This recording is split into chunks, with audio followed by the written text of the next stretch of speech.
Assalamualaikum warahmatullahi wabarakatuh. Selamat pagi dan salam sejahtera bagi kita semua. Perkenalkan, nama saya Rifka Amalia. Saya berasal dari kelas Business Administration 3A Politeknik Negeri Medan.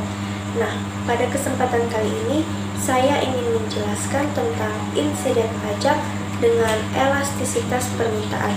Bagaimana hubungan di antara insiden pajak dengan elastisitas permintaan.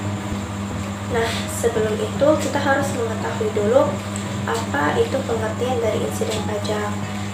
Pajak penjualan adalah pajak yang dikenakan oleh pemerintah dan dibayar pada waktu jual beli atas barang-barang yang dikenakan pajak penjualan. Pajak penjualan dikenakan dalam bentuk suatu persentase tertentu dari hasil penjualan. Sebagian dari pajak penjualan yang dikenakan ditanggung oleh penjual atau produsen dan pembeli atau konsumen.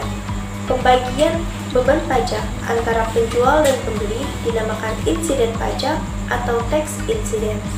Selanjutnya, untuk melihat bagaimana elastisitas permintaan dapat mempengaruhi insiden pajak, akan dimisalkan bahwa penawaran adalah sama sifatnya pada kedua keadaan yang dibandingkan. Dengan pemisalan ini, selanjutnya akan dibandingkan keadaan di mana permintaan adalah elastis dengan permintaan adalah inelastis. Keadaan seperti itu ditunjukkan dalam gambar kurva pada gambar A dan gambar kurva pada gambar B, yaitu di mana pada gambar A digambarkan suatu insiden pajak apabila permintaan adalah elastis, dan pada gambar B digambarkan suatu insiden pajak apabila permintaan adalah inelastis atau tidak elastis. Nah, selanjutnya kita akan membahas tentang kasus insiden pajak pada permintaan yang elastis. Nah, di situ sudah ditunjukkan sebuah sumbu X adalah harga atau P dan sumbu Y adalah kuantitas atau Q. D dan S merupakan interaksi permintaan dan penawaran mula-mula sebelum dikenakan pajak oleh pemerintah, di mana interaksi keduanya mengakibatkan perpotongan pada titik keseimbangan E, sehingga harga adalah P dan jumlah barang yang diperjualbelikan adalah Q. Lalu, total pendapatan atau total revenue yang terjadi adalah TR1. Kemudian, misalkan pemerintah mengenakan pajak atau tax penjualan sebesar Rp500, maka akibat pajak penjualan ini mengakibatkan kurva penawaran akan berubah dari S menjadi S1. Kenapa? Karena pajak itu biasanya menekankan kepada supply atau produsen.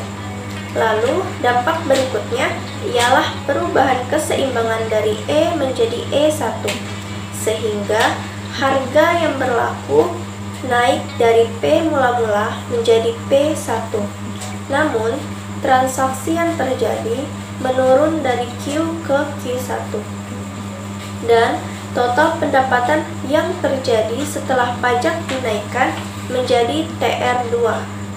Pada wilayah ini adalah TR2, di mana TR1 ini lebih luas daripada TR2. Jadi, ini merupakan wilayah transaksi setelah dikenakan pajak.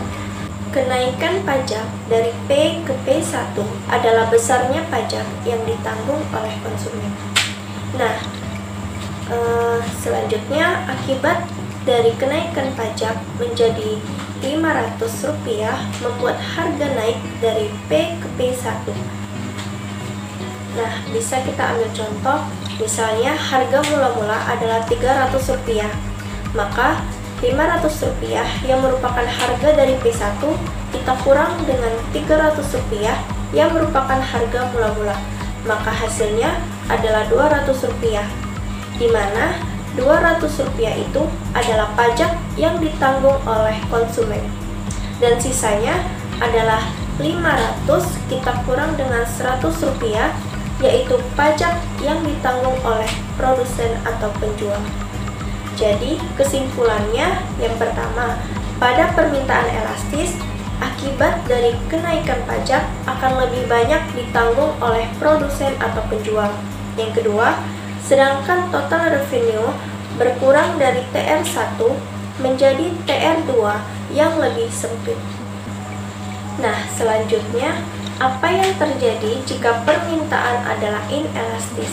Maka dapat kita jelaskan sebagai berikut. Nah, ini adalah kondisi awalnya di mana D dan S merupakan interaksi permintaan dan penawaran mula-mula sebelum dikenakan pajak oleh pemerintah. Dan wilayah TR1 ini merupakan wilayah pendapatannya. Ini kurva permintaan D dan ini adalah kurva penawaran S. Kemudian, misalkan pemerintah mengenakan pajak atau teks penjualan sebesar Rp1.000, maka akibat pajak penjualan ini adalah kurva penawaran akan berubah dan menggeser kurva dari S menjadi S1.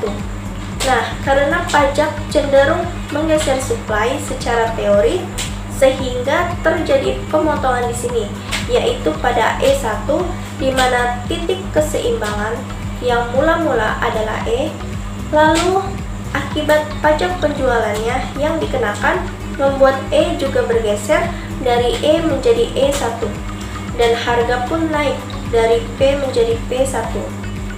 Kemudian, jumlah transaksi menurun dari Q ke Q1, maka total pendapatan atau total revenue TR2 yang terjadi setelah pajak dinaikkan adalah 0, P1, E1, dan Q1. Nah, pada teori inelastis, pada barang yang inelastis, kenaikan barang akan meningkatkan jumlah pendapatan. Maka kita bisa melihat bahwa TR2 lebih luas dari TR1. Nah, misalkan pemerintah mengenakan pajak sebesar Rp1.000, membuat harga naik dari Rp900 menjadi Rp1.600, sedangkan besarnya kenaikan harga adalah Rp700. Berarti konsumen menanggung harga sebesar Rp700, sedangkan sisanya sebesar Rp300 ditanggung oleh produsen. Rp300 kita dapat dari Rp1.000 kita kurang dengan Rp700. Jadi, kesimpulannya adalah yang pertama, pada permintaan inelastis, besarnya pajak lebih banyak ditanggung oleh konsumen. Nah, yang kedua, sedangkan dari sisi pendapatan, pengenakan pajak dan kenaikan harga masih memberikan peningkatan karena luas TR2 lebih besar dari luas TR1. Sekian penjelasan dari saya, lebih dan kurangnya saya mohon maaf. Sebelumnya saya ingin mengucapkan terima kasih kepada Pak Edi selaku dosen ekonomi saya. Terima kasih atas segala perhatian. Assalamualaikum warahmatullahi wabarakatuh.